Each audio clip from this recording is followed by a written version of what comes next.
giving me an opportunity to share with you today the love of my life, which is professional coaching.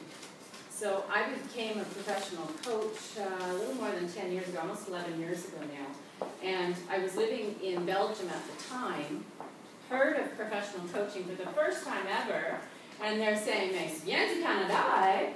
Really? I didn't know. Well, not really, but it came from North America, and the francophones learned it, you know, through Quebec.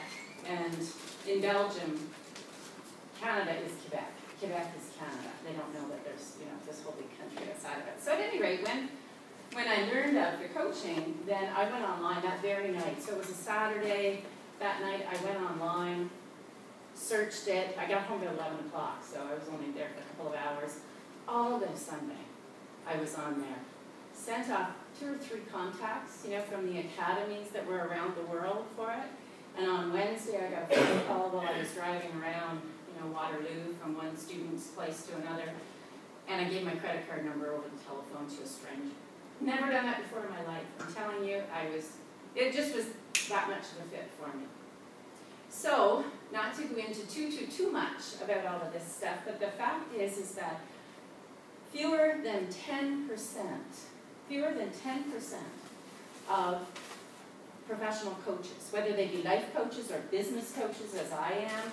I'm a business performance coach, and I suspect that most of you here are employees.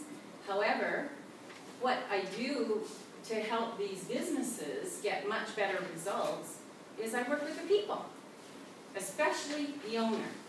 Because you've heard about what rolls downhill. Well, it all starts with the owner. So I'm working with the owners, and what are we working on? We're working on habits.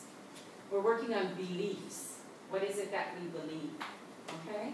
So fewer than 10% of all the coaches certified with a diploma like I have, or certificates like you get in North America or whatever, fewer than 10% are making more than $10,000 a year. So isn't that sad? They have this beautiful skill and a great message, I'm assuming, and they're not sharing it with people. Why? Because they're not following through on their original idea to become a professional coach to help people. Now, in my mind, everyone is born to serve. And I'll tell you, when I say that to my male clients, they go, I don't think so. Well, you're an electrical contractor, you're a mechanical contractor, you're a builder, whatever. You are serving your customers. They don't like that word. They also don't like the word love. So I say, can you handle like? So if you don't love serving your customers, like serving your customers. And I'll tell you, it's just amazing the breakthroughs that these men have. Now, why do I keep referring to men? Well, most of them are married, like 99.9% of them are married. Not that their marriages are terribly fun by the time we start working together. But I specialize in the construction industry, that's all. At the end of the day, they're people too. But when you become a business owner, you must niche. Not it's a good idea to niche, you must niche. And I chose construction because I was a general contractor building my own house. And I went, whoa, never do that again. But the silver lining behind that cloud is that I came to feel the pain of people in the construction industry. Because, you know, they, like me, got a diploma, you know, a ticket, whatever you call it, you know, for these guys to be an electrician, a plumber, that sort of thing. And then they go, hey, but I've got an idea. I'm going to go ahead and do this on my own.